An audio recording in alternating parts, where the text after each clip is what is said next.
Hello everyone, स्वागत है आपका यूरेका क्लासेस में। जैसा कि हमने पिछले वीडियो में बात की थी सीयूईटी एंट्रेंस एग्ज़ाम के सिलेबस के बारे में, उस एग्ज़ाम की काउंसलिंग के बारे में, उसके पेपर पैटर्न के बारे में, ये कुछ हमने बातें की थी। उसके साथ साथ हमने ये भी बात की थी कि हम आपके लिए उसका कंटेंट लेके आ रहे हैं, उससे रिलेटेड कुछ क्वेश्चंस लेके आ रहे हैं और उन क्वेश्चंस को अपन तरीके से सोल्व करेंगे टॉपिक वाइज। जैसा कि आज यहाँ देख पा रहे हैं, आज हम क्वेश्चन सोल्व करने वाले हैं बायोकेमिस्ट्री के कुछ इंपॉर्टेंट क्वेश्चंस, वो क्वेश्चंस जो सीयूईटी में आए हुए हैं।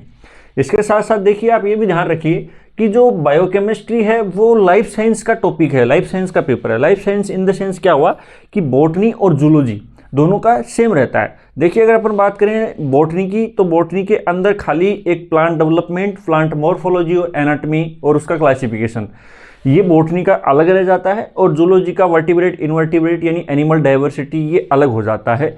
इसके अलावा जितने भी पेपर, जितना भी सिलेबस है वो दोनों का कॉमन रहता है। यानी कि मैं आपको बात करूं कि बायोकेमिस्ट्री की, तो बायोकेमिस्ट्री जो जूलॉजी में आती है वो की वही बॉटनी में आती है, वो का वही सिलेबस है और वैसे ही क्वेश्चंस आते हैं। इसलिए यहाँ पर ऐसी बात नहीं है कि जूलॉजी के लिए ही स्पेसिफिक बात है, या जूलॉजी और बॉटनी दोनों में आपको बायोकेमिस्ट्री सेम देखने को मिलेगी, क्योंकि सेम ही पेपर आता है। और जैसा कि हम देखेंगे कि नेट का आप जब एग्जाम दोगे एमएससी करने के बाद में, तो चाहे बॉटनी वाला हो चाहे जूलॉजी वाला हो, वो लाइफ साइंस का स्टूडेंट ही कहलाता है।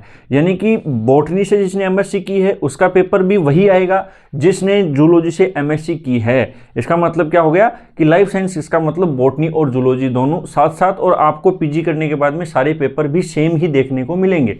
इसका मतलब हम ये नहीं कह सकते कि हम विशेष तौर से बॉटनी के ही हैं या फिर जूलॉजी के हैं। आगे अगर अपने को बढ़ना है तो दोनों को साथ लेके चलना है। तो जो बायोकेमिस्ट्री है वो कॉमन टॉपिक है बॉटनी का और जूलॉजी का, इसीलिए मैंने आपके लिए सबसे पहले बायोकेमिस्ट्री को चूज किया है, और ये काफ़ी इंपॉर्टेंट भी रहता है। इसके अंदर देखिए, अपन देखें सबसे पहला क्वेश्चन हमें देखने को मिला, और वो क्वेश्चन है कि एगारोस जो जेल है उसके बारे में क्वेश्चन आया है कि उसके अंदर जो बॉन्डिंग होती है वो कौन सी बॉन्डिंग होती है। तो हम देख रहे हैं कि जो एगारोस जेल है, एगारोस जेल देखिए काम क्या आती है, बायोमोलिक्यूल्स को सेपरेट करने के काम आएगी। यानी कि डीएनए को सेपरेट करना है, प्रोटीन को सेपरेट करना है, इस प्रकार से जो मॉलिक्यूल्स को सेपरेट करते हैं उसमें अपनी एगारोस आती है, और इस जो टूल में काम में लेते हैं उसको नाम देते हैं इलेक्ट्रोफोरेसिस।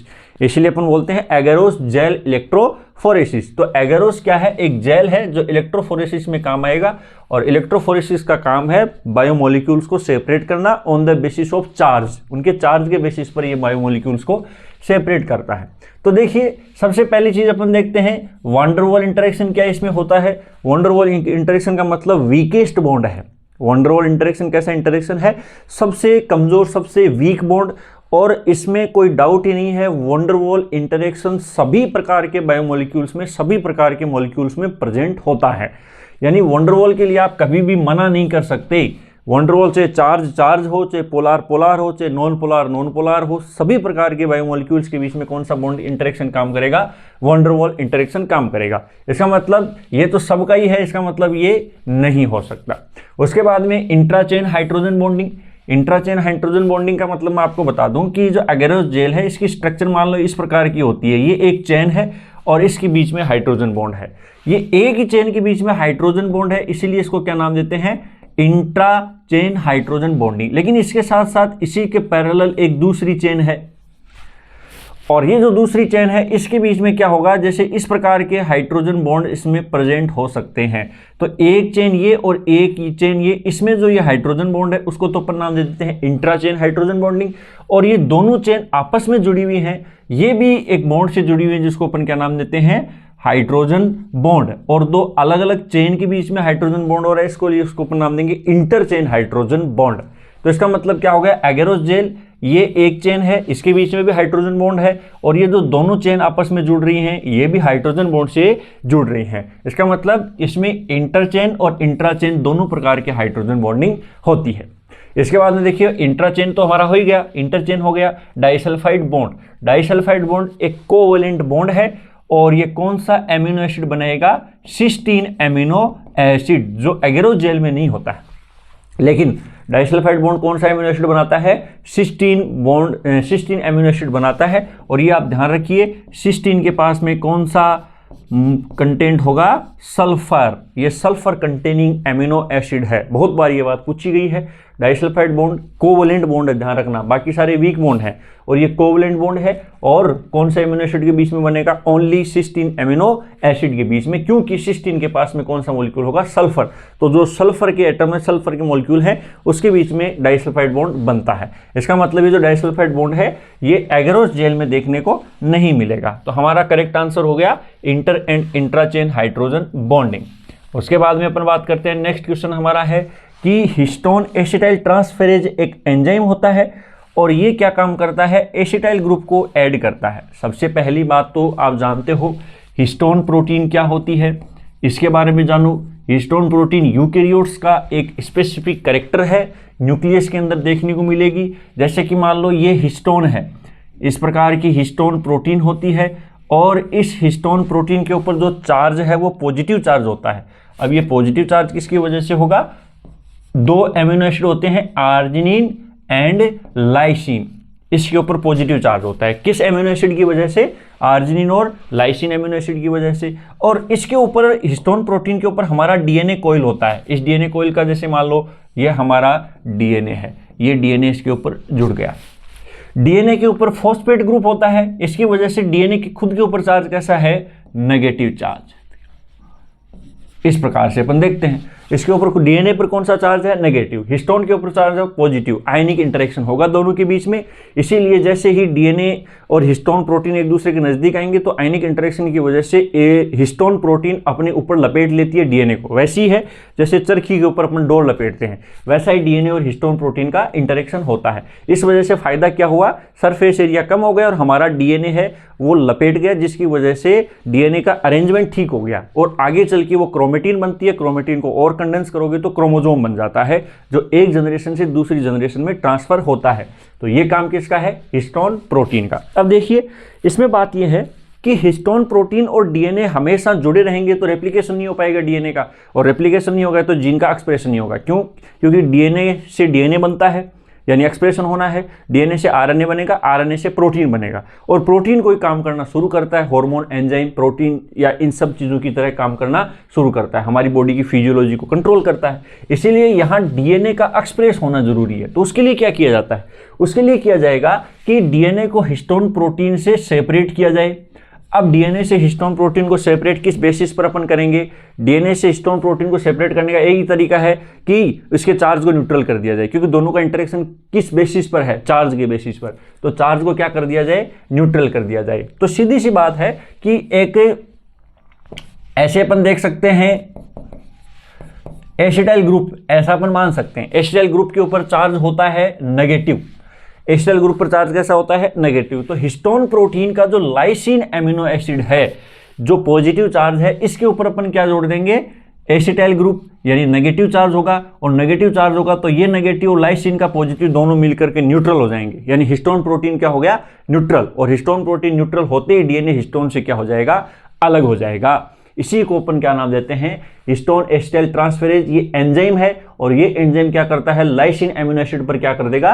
एसिटाइल ग्रुप को ऐड कर देगा, जिससे आपका हिस्टोन न्यूट्रल हो जाएगा, जिससे हेटेरोक्रोमेटिन यू क्रोमेटिन में कन्वर्ट हो जाएगी। सीधी सी बात है, आपकी जीन एक्सप्रेस हो जाएगी, डीएनए एक्सप्रेस हो जाएगा। तो इसके लिए अपन क्या करते हैं? एसिटाइलेशन करते हैं। तो आपका आंसर यहां से निकल गया कि क्या होगा? लाइसिन एमिनो एसिड के ऊपर क्या होता है? एसिटाइलेशन होता है, जिससे हिस्टोन पॉजिटिव चार्ज थी ये न्यूट्रल हो गई, क्योंकि एसिटाइल ग्रुप पर नेगेटिव चार्ज था, डीएनए हिस्टोन प्रोटीन से अलग हो गया। हिस्टिडीन जो है वो बफर का काम करता है, जिसके ऊपर कोई चार्ज यानी कि पॉजिटिव हो सकता है, नेगेटिव हो सकता है, according to environment change. Environment change का मतलब पीएच चेंज होगी तो इस पर प्रोटोनेशन डीप्रोटोनेशन हो सकता है।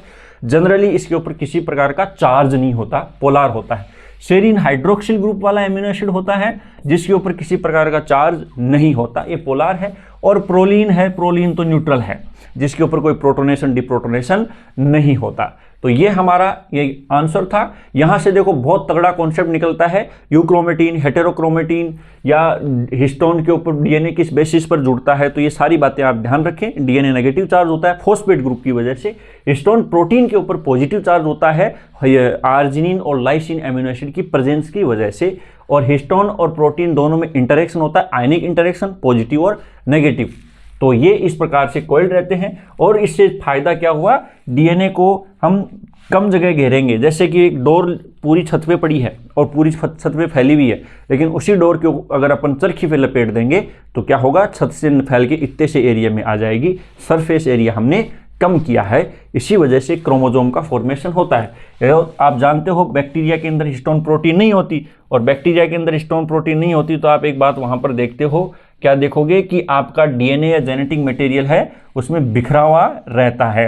यही वजह है डीएनए या जेनेटिक मटेरियल की बिखरा होने की वजह से, क्योंकि वहाँ पर हिस्टोन प्रोटीन प्रेजेंट नहीं होती।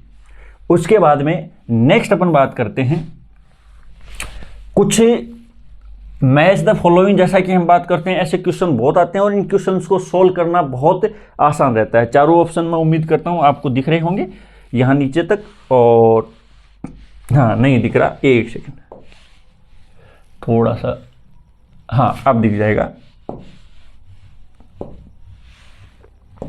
हाँ तो देखिए यहाँ कुछ एमिनो एसिड दिए हैं और यहाँ पर इनके कुछ बाई प्रोडक्ट दिए हैं, क्योंकि देखिए एमिनो एसिड का बहुत काम होता है, बहुत काम होता है। एमिनो एसिड से मिलकर प्रोटीन भी बनता है, जरूरत पड़ेगी तो ये एनर्जी भी देगा, जरूरत पड़ेगी तो ये किसी प्रकार के मेटाबॉलिक रिएक्शंस में बाई प्रोडक्ट का काम भी करेंगे। तो काफ़ी ज़्यादा इंफॉर्मेशन होती है और एमिनो एसिड का क्वेश्चन आता ही आता है। और ये बायोकेमिस्ट्री की मान लो या प्रोटीन की रीढ़ की हड्डी है, इसलिए एमिनो एसिड की सारी प्रॉपर्टी अपन जरूर समझें, जरूर ध्यान रखें। तो यहाँ पर क्या बताया गया है कि जो एलानिन एमिनो एसिड है उससे क्या बनता है, तो देखो बहुत सिंपल है। एलानिन एमिनो एसिड से पायरुवेट बनता है। अब आप पूछो कि पायरुवेट का रोल क्या है, तो ग्लाइकोलाइसिस का एंड प्रोडक्ट ही पायरुवेट होता है। तो आप पूछो कि इसका फायदा क्या हुआ, तो इसका फायदा हुआ हमें एनर्जी देगा। तो एलानिन से क्या बनता है, पायरुवेट। तो यहाँ इनके अंदर देखो सबसे बढ़िया बात क्या है कि ए के अंदर थर्ड ऑप्शन आएगा। अगर आपको सारी चीज़ें नहीं भी आती हैं तो भी हम इस प्रकार के क्वेश्चंस को सोल्व कर सकते हैं। यहाँ पे करके देखो तो ए के अंदर कौन सा आ रहा है, थर्ड। तो ये हमारा देखो ए के अंदर थर्ड, इसका मतलब पहला होने से रहा, फोर्थ होने से रहा, दो ही ऑप्शन अपने पास में बचे। उसके बाद में आप देखो नेक्स्ट बात करो कि अगर ध्यान में हो तो आर्जिनिन से क्या बनता है, अल्फा कीटो ग्लूटरेट। ये ग्लूटामिक एसिड भी बनता है, ध्यान रखिए। तो आर्जिनिन से क्या बनता है, अल्फा कीटो ग्लूटरेट। और अल्फा कीटो ग्लूटरेट बन गया तो ये लो, आगे हमको सोचने की जरूरत, बी में सेकंड है, हमें बी में कौन सा चाहिए, फोर्थ। तो ये हमारा ऑप्शन हो गया, ये तीनों होने से रहे। तो इस प्रकार से ऐसे क्वेश्चंस दिखने में हार्ड लगते हैं, लेकिन सबसे आसानी से यही क्वेश्चंस होते हैं। उसके आगे आप इसमें मैच करके देख लो, अगर आगे आपके पास में इंफॉर्मेशन है। तो मिथ्योनिन से क्या बनेगा, सक्सिनाइल कोएंजाइम ए, ये क्रेब साइकिल का बाई प्रोडक्ट है। एस्पार्जिन से क्या बचा, ऑक्जेलो एसिटिक एसिड, जो 4 कार्बन का कंटेंट है, 4 कार्बन का मॉलिक्यूल है, और ये भी क्रेब साइकिल का बाई प्रोडक्ट है। तो ये इस प्रकार से ऐसे क्वेश्चंस बहुत आसानी से सॉल्व होते हैं। मिथ्योनिन ध्यान रखना, मिथ्योनिन भी सल्फर कंटेनिंग एमिनो एसिड है, लेकिन ये डाइसल्फाइड बॉन्ड नहीं बनाता। अभी अभी हमने देखा कि डाइसल्फाइड बॉन्ड कौन बनाता है, सिस्टीन एमिनो एसिड। लेकिन मिथ्योनिन है वो भी सल्फर कंटेनिंग है, लेकिन फिर भी डाइसल्फाइड बॉन्ड नहीं बनाएगा। इसीलिए हमने देखा कि सिस्टीन एक ऐसा एमिनो एसिड है जो डाइसल्फाइड बॉन्ड बनाता है। उसके बाद में melatonin is derived from which of the following. Melatonin है वो किससे प्राप्त होता है, सीरोटोनिन से।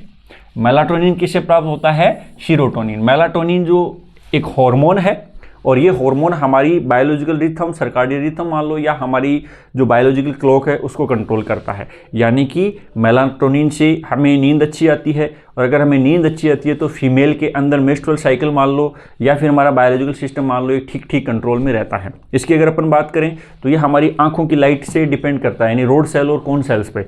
यानी कि मैं अगर आपको कहूँ कि अगर आप लाइट जला के सो रहे हो तो आपको कम गहरी नींद आएगी, और लाइट बंद करके सो रहे हो तो बहुत बढ़िया गहरी नींद आएगी। इसकी वजह मेलाटोनिन हार्मोन ही है, और ये रात को 12 बजे से लेकर सुबह 4 बजे तक, या रात को 11 बजे से लेकर सुबह 4 बजे तक बहुत बढ़िया सीक्रेट होता है। इसलिए इसी टाइम पीरियड के दौरान आपको अच्छी नींद आती है।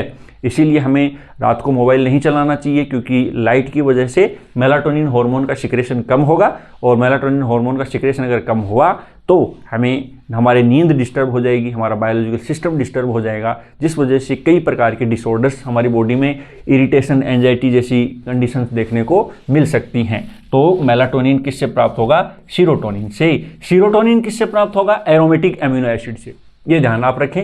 हिस्टामिन, एफिनेफ्रीन, नॉरएफिनेफ्रीन, ये देखो वैसो कॉन्ट्रैक्टर, वैसो डायलेशन का काम भी करते हैं, ये न्यूरोट्रांसमीटर का काम भी करते हैं, ये बहुत सारे काम करते हैं। तो यहाँ पर आप हिस्टामिन है, एफिनेफ्रीन है, नॉरएफिनेफ्रीन है, ये हमारे हार्ट के अंदर जैसे एसिटाइलकोलिन है, ग्लूटामेट है, ये सारे के सारे न्यूरोट्रांसमीटर होते हैं। तो ये भी चारों के चारों जो मॉलिक्यूल है इनका प्रीकर्सर होगा एमिनो एसिड। और वो भी कौन से amino acid? Aromatic amino acid. Aromatic amino acid में 3 एमिनो एसिड आते हैं, फेनिल एलानिन, टायरोसिन और ट्रिप्टोफैन। तो ट्रिप्टोफैन से मोस्टली हमें प्राप्त होंगे। उसके बाद में नेक्स्ट क्वेश्चन हमारा एक एमिनो एसिड है और इस एमिनो एसिड से हम 2 चीजें प्राप्त कर सकते हैं। क्या क्या प्राप्त कर सकते हैं? विटामिन भी प्राप्त कर सकते हैं और न्यूरोट्रांसमीटर भी प्राप्त कर सकते हैं। अगर मैं आपसे पूछूं कि न्यूरोट्रांसमीटर होता क्या है, तो मैं आपको बहुत जल्दी ब्रीफली बता देता हूं कि ये एक न्यूरॉन है जिसका एंड पार्ट है और इसको अपन बोलते हैं डेंड्रोन। और ये दूसरा न्यूरॉन शुरू हो गया, इसको अपन बोलते हैं सेल बॉडी। ये मैं थोड़ा ग्राफ डायग्राम जल्दीबाजी में बना रहा हूं, इसलिए मैं बस जस्ट आपको समझा रहा हूं। यहां पर देखो क्या होता है कि इस डेंड्रोन की इस साइड पर वेसिकल्स के अंदर एक केमिकल भरा होता है। इस केमिकल को अपन नाम देते हैं न्यूरोट्रांसमीटर। ये केमिकल यहां से बाहर आएगा और 2 न्यूरॉन के बीच के स्पेस को अपन बोलते हैं सिनेप्टिक क्लेफ्ट। इसको प्री सिनेप्टिक मेम्ब्रेन बोलते हैं, इसको पोस्ट सिनेप्टिक मेम्ब्रेन बोलते हैं, और इसके बीच के स्पेस को अपन क्या नाम देते हैं? Synaptic cleft. और इस सिनेप्टिक क्लेफ्ट में आपके ये केमिकल्स हैं वो निकल गए, इनको नाम देते हैं क्या? न्यूरोट्रांसमीटर। यहां पर इस न्यूरोट्रांसमीटर के जो पोस्ट सिनेप्टिक मेम्ब्रेन है उसके ऊपर इसके रिसेप्टर प्रेजेंट होते हैं। तो ये क्या करेगा? इस रिसेप्टर पर आकर के जुड़ जाएगा और जैसे रिसेप्टर आकर जुड़ेगा तो अंदर क्या होगा? सोडियम आयन अंदर आ जाएंगे। सोडियम आयन अंदर आते ही अंदर पॉजिटिव चार्ज हो जाएगा। इसी को अपन बोलते हैं एक्शन पोटेंशियल। इसी प्रोसेस को अपन क्या नाम देंगे? Action potential. यानी आपकी न्यूरॉन यानी नर्व इंपल्स क्या हो गया? एक्टिव हो गया। तो ये काम करता है कौन? न्यूरोट्रांसमीटर। न्यूरोट्रांसमीटर क्या करेगा? एक न्यूरॉन से दूसरी न्यूरॉन के ऊपर केमिकल इंफॉर्मेशन होगी, जो केमिकल इंफॉर्मेशन ट्रांसफर होते ही न्यूरॉन एक्टिव हो जाएगी, एक्शन पोटेंशियल जनरेट हो जाएगा। ये काम किसका होता है? न्यूरोट्रांसमीटर का होता है। तो हमारा क्वेश्चन क्या है कि एक एमिनो एसिड है जिससे जो न्यूरोट्रांसमीटर की तरह भी काम करेगा और जिससे विटामिन भी काम कर सकते हैं। अब देखिए, विटामिन आप सिंथेसिस कर सकते हो। ग्लूटामिक एसिड न्यूरोट्रांसमीटर, ध्यान रखना, लेकिन इससे आप विटामिन नहीं ले सकते।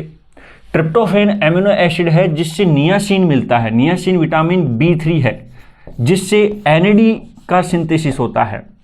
ये एनर्जी करेंसी के रूप में काम करती है जिससे ATP बनती है इलेक्ट्रॉन ट्रांसपोर्ट चेन के थ्रू।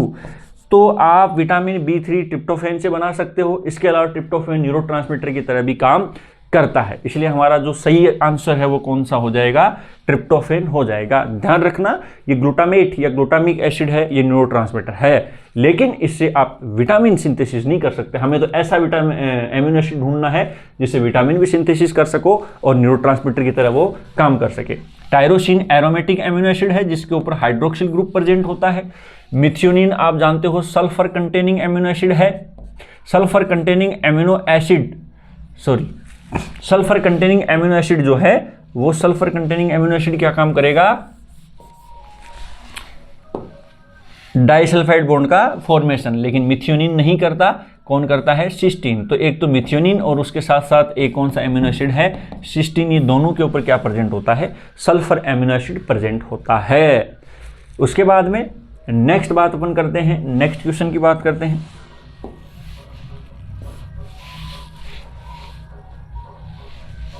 हाँ, नेक्स्ट क्वेश्चन हमारा हो गया, एक एमिनो एसिड है जो नेगेटिव चार्ज रखता है। इसका आयनाइजेशन करेंगे तो उसके ऊपर कौन सा चार्ज मिलेगा? Negative charge. तो देखिए, एमिनो एसिड की बहुत सारी प्रॉपर्टीज होती हैं। कोई न्यूट्रल होता है, कोई पोलर होता है, कोई नॉन पोलर होता है, कोई पॉजिटिव चार्ज होता है, कोई नेगेटिव चार्ज होता है।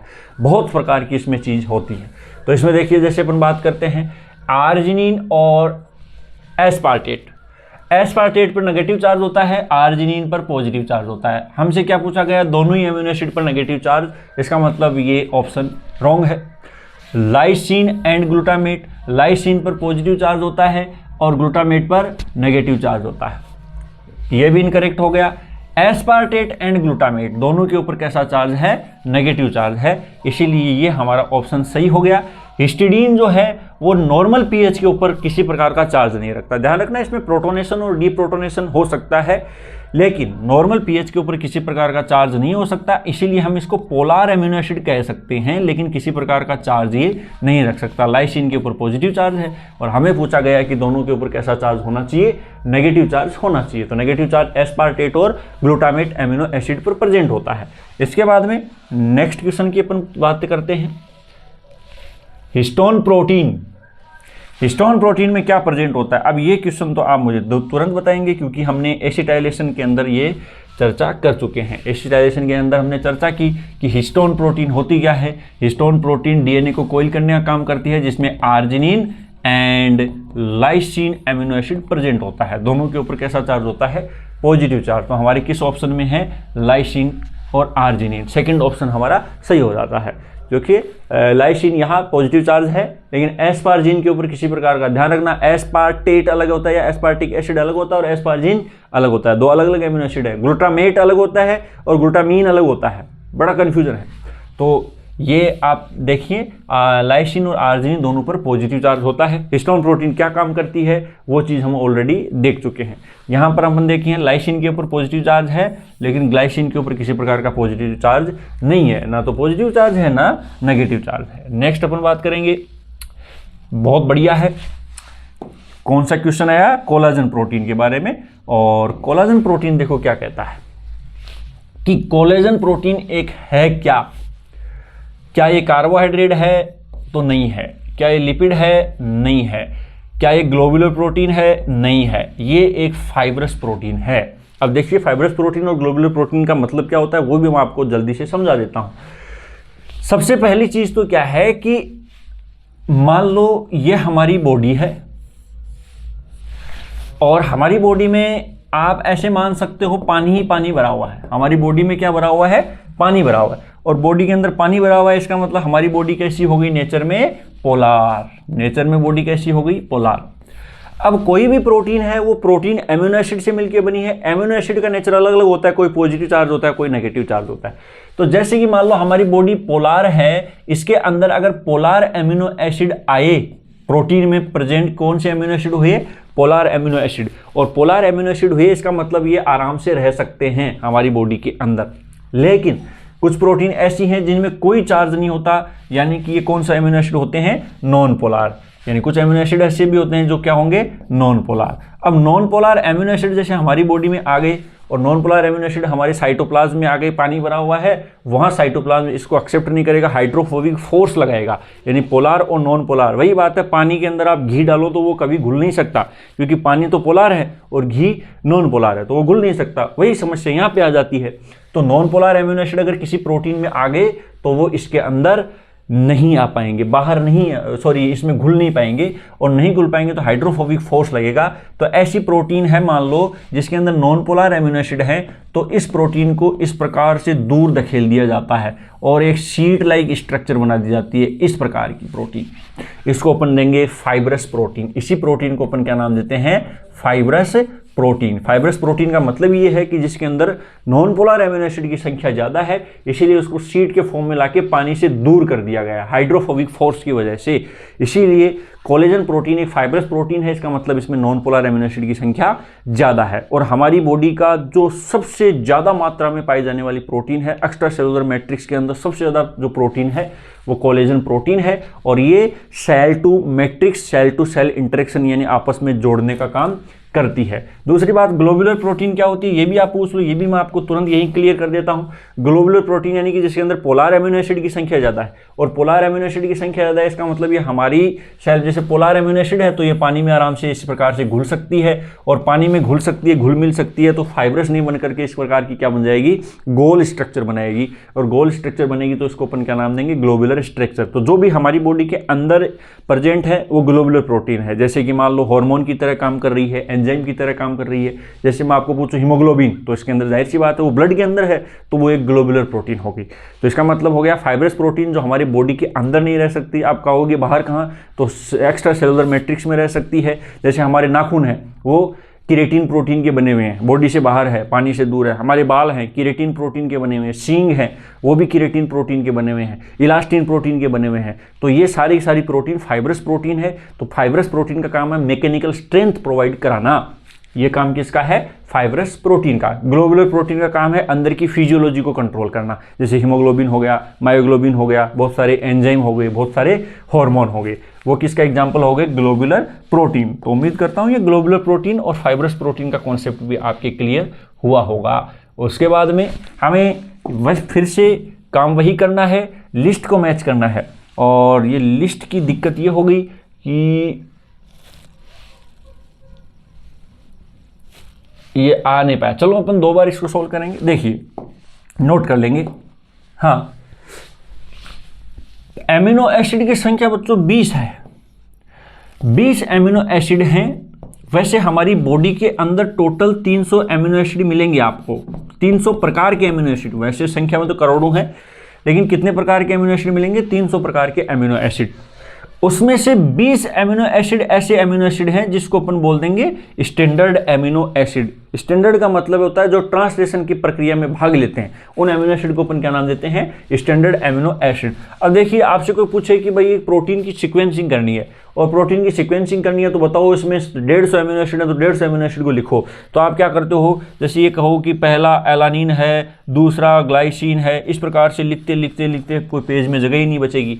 तो देखिए साइंटिस्ट ने क्या, विद्वानों ने क्या कर दिया कि एक लेटर बना दिया कि 50 एमिनो एसिड की एक प्रोटीन है, इसका मतलब 50 लेटर आपको मिलेंगे, ABCD के अल्फ़ाबेटिक लेटर मिलेंगे और इसका मतलब हम समझ जाएंगे। तो हमें एमिनो एसिड को पहचानना होता है। अब देखिए मोस्टली एमिनो एसिड का तो जहाँ से नाम शुरू होता है वहीं से उसका 1 लेटर होता है, लेकिन कुछ एमिनो एसिड ऐसे हैं जो एक ही नाम के, जैसे कि मान लो एलानिन A से शुरू होता है, आप A उसको दे दो। आर्जिनिन भी A से शुरू होता है तो A2 को कैसे दे सकते हो? तो इस प्रकार से मोस्टली एमिनो एसिड तो ऐसे हैं जो अल्फ़ाबेटिक लेटर से जहाँ से उसकी पहली शुरुआत होती है वही उसका फर्स्ट 1 वर्ड लेटर होता है, लेकिन कुछ में ऐसे गड़बड़ है। अब जैसे मिथ्योनिन है, मिथ्योनिन कहाँ से शुरू हुआ? M से, तो इसका मतलब A में क्या आएगा? 4th। A में क्या आएगा?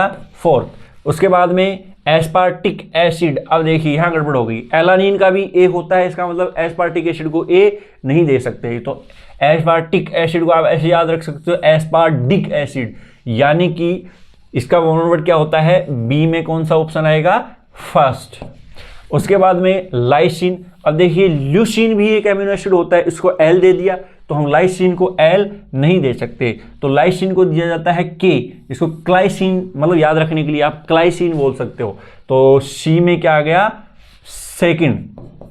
और D एक ही बचा, ग्लूटामिक या ग्लूटामीन। तो ग्लाइसिन को G दिया जाता है, ग्लाइसिन भी एक एमिनो एसिड है, उसको G दिया जाता है। तो ग्लूटामीन को अपन G नहीं दे सकते, तो ग्लूटामीन को क्या दिया जाता है?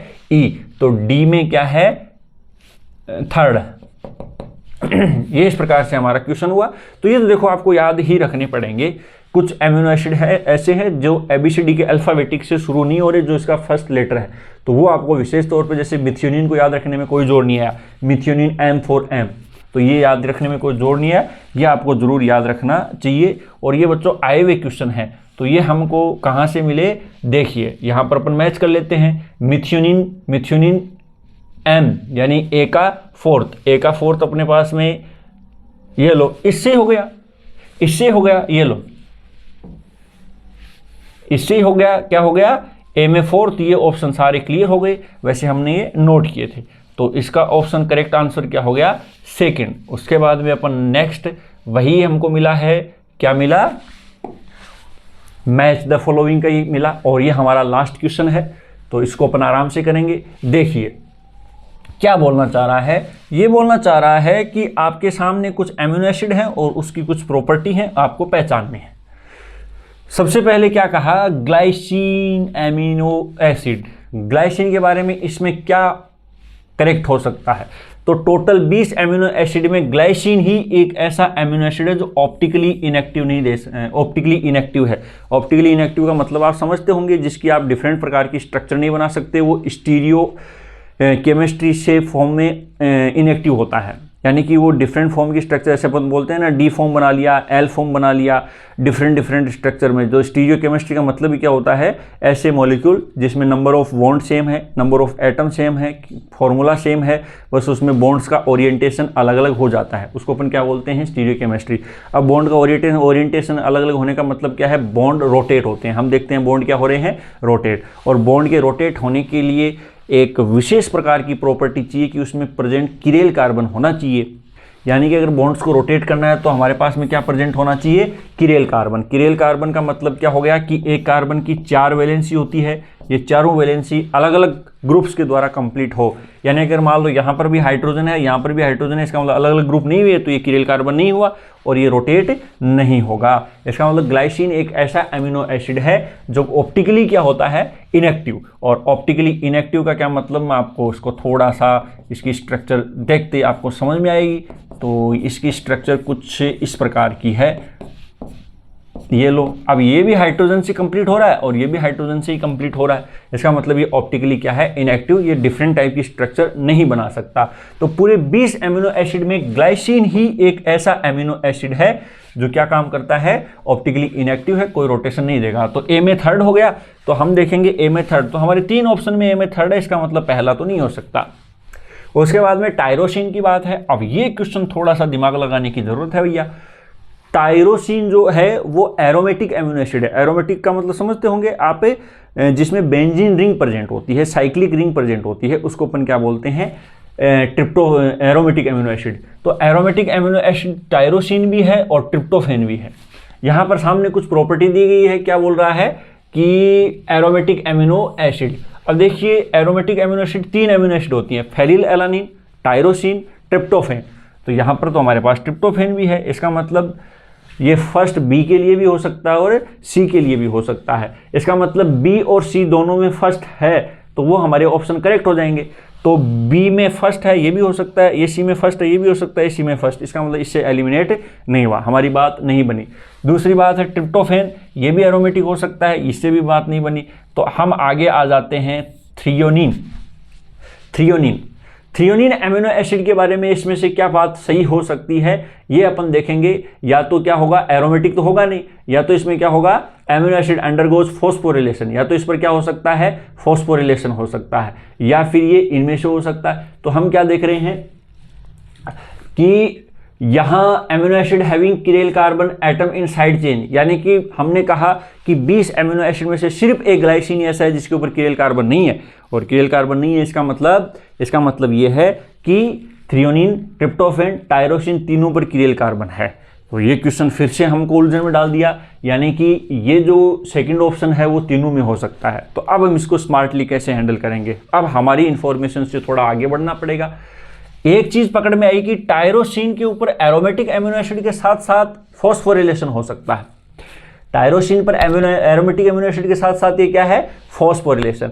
इसके अलावा ट्रिप्टोफैन के पास में हम देखेंगे कि ट्रिप्टोफैन में एरोमेटिक एमिनो एसिड के अलावा इसमें कोई खास बात है नहीं। तो ट्रिप्टोफैन क्या है, एरोमेटिक एमिनो एसिड हमको देना पड़ेगा। तो ग्लाइसिन ऑप्टिकली इनएक्टिव है और आपका टायरोसिन एमिनो एसिड है। टायरोसिन के ऊपर क्या हो सकता है, फॉस्फोरिलेशन हो सकता है। ट्रिप्टोफैन एरोमेटिक एमिनो एसिड है, सी फर्स्ट हो गया। एंड बचा क्या, D second, threonine amino acid having chiral carbon. ये किरेल कार्बन तीनों के लिए सही है, लेकिन हमें मोस्ट एक्यूरेटली जो चीज़ मिली वो यहाँ से इन ऑप्शंस के अंदर मिली। तो इस प्रकार का कई बार ऑप्शन कंफ्यूजिंग करता है, इसमें कंफ्यूजन नहीं होना, जो मोर एक्यूरेटली क्वेश्चन सही होगा उस क्वेश्चन को अपने को करना है।